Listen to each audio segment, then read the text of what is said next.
कहिए कमिश्नर, कैसे आना हुआ? तुम्हें वार्न करने। तुम अपने जुर्मों का साम्राज्य बंद कर दो, वरना जिन रास्तों पर तुम्हारा साम्राज्य चलता है उन्हें वीरान कर दूंगा मैं। जो खुद वीरानों में जिंदगी गुजारते हों उसे वीराने की धमकी मत दो कमिश्नर।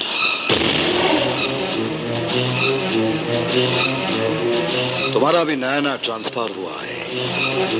इस शहर के रस्म रिवाज से तुम वाकिफ नहीं हो।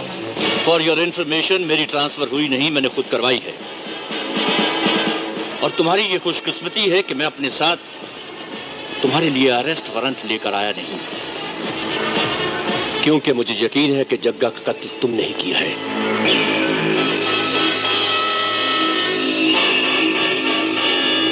तो फिर गिरफ्तारी में देरी क्यों? इसलिए कि तुम जैसे मुजरिम ये अच्छी तरह से जानते हैं कि सिर्फ पुलिस की गवाही अदालत मंजूर नहीं करती, और लोगों ने तुम्हारे खौफ से अपनी जबानों पर ताले लगा रखे हैं। आपकी मजबूरी पर वाकई अफसोस हो रहा है कमिश्नर। कारतूस तो है आपके पास मगर पिस्तौल नहीं। मेरे फर्ज में इतना फौलाद है देवा कि उसमें पिस्तौल भी बन जाएगी और हथकड़ी भी। आज से मैं तुम्हारे जुर्म की हुकूमत पर आसमान की तरह मंडलाता रहूंगा। देवा नाम की आग के आसपास की राख बटोरकर कानून के बर्तन को साफ करने की कोशिश करोगे तो बर्तन के साथ साथ उंगलियों में छेद हो जाएगा कमिश्नर। जो फर्ज में अपने बाजुओं को कुर्बान करने का बहाना ढूंढते हैं उन्हें उंगलियों में छेद होने की कोई परवाह नहीं होती। आई चैलेंज यू देवा, आज के बाद तुम एक कदम गुनाह करके दिखाओ तो मैं तुम्हारी इस गैर कानूनी हस्ती को जेल की सलाखों के पीछे फेंक कर दिखा दूंगा। कम से कम एक गुनाह तो और करूंगा कमिश्नर। तुम्हारे सारे हथकंडे बेअसर हो जाएंगे, लेकिन मेरे उस आखिरी गुनाह के बाद तुम्हें सबूतों और गवाहों के झमेले में नहीं पड़ना पड़ेगा, क्योंकि उस दिन गुनहगार देवा खुद बनेगा और गवाह भी देवा ही बनेगा। जुर्म भी मेरा होगा और सजा भी मैं तय करूंगा। अपने गले में सुली भी डालूंगा और जल्लाद भी मैं ही।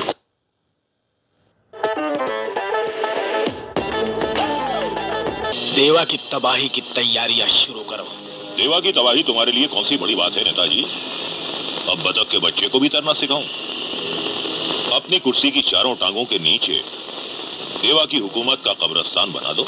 मैं इतना कमजोर नहीं हूं भुजंग जो सरकारी कुर्सी के कंधों पर बंदूक रखकर चलाऊं। तो फिर देवा भी अटरिया पर बैठा कोई कबूतर नहीं है कि ऊंची आवाज में हुर्रे हुर्रे किया तो उड़ जाएगा। देवा गिद्ध है, गिद्ध। जहां मौत मंडराती है ना वहीं आकर बैठता है।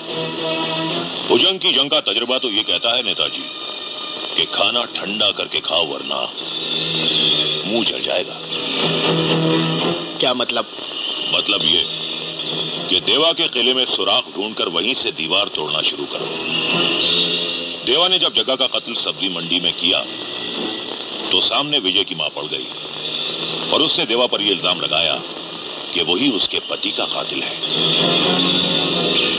देवा अगर विजय के बाप का कातिल है तो विजय के बारे में इतनी हमदर्दी क्यों जताता है?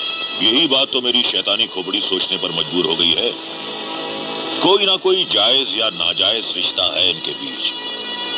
अगर रिश्ते का पता चल जाए तो उस रिश्ते की डोर से बड़े प्यार से खेला जा सकता है।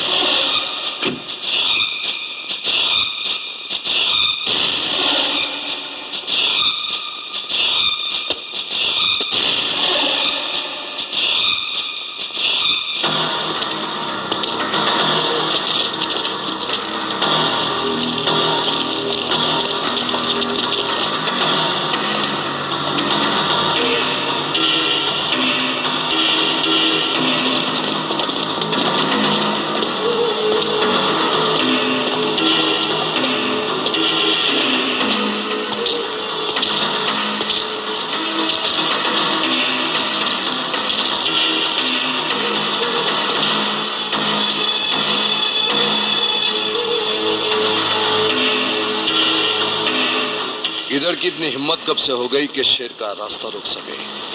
गीदड़ नहीं, सांड, जंगली सांड।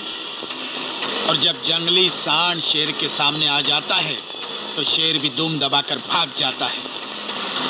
लेकिन इस बार ये जंगली सांड तुम्हें भागने का मौका भी नहीं देगा। तुमने मेरे भाई के जितने टुकड़े किए हैं उससे कई ज्यादा टुकड़े मैं तुम्हारे शरीर के करूंगा। सांड की खाल पहन लेने से गीदड़ की जात नहीं बदलती परशुराम।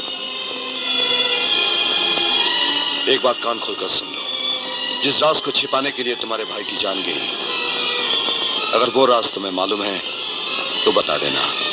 जानते हुए भी कहीं छिपा गए तो तुम्हारा हश्र तुम्हारे भाई से भी भयानक होगा। हश्र तो तुम्हारा बुरा होगा देवा। जरा पीछे मुड़कर देखो। देवा ने कभी पीछे मुड़कर देखना सीखा ही नहीं। मैं अपने दुश्मन की चाल का नक्शा हाथ में लेकर घूमता हूं।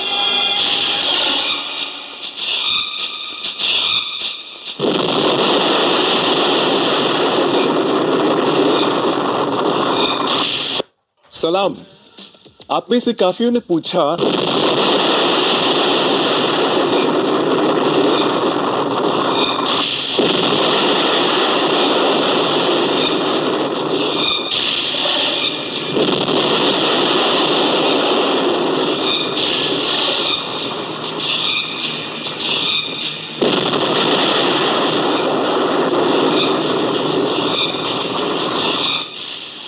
माचिस की तिली की आग में हाथ चला बैठते हैं, उन्हें सूरज की आग से हुक्का नहीं सुलगाना चाहिए। आइंदा जब शेर का शिकार करने निकलो तो आंखों से भाई की मौत के आंसू पोंछ कर निकलना, वरना तुम्हें पता ही नहीं चलेगा कब शेर सामने आया, झपटा और तुम्हारा शिकार करके चला गया।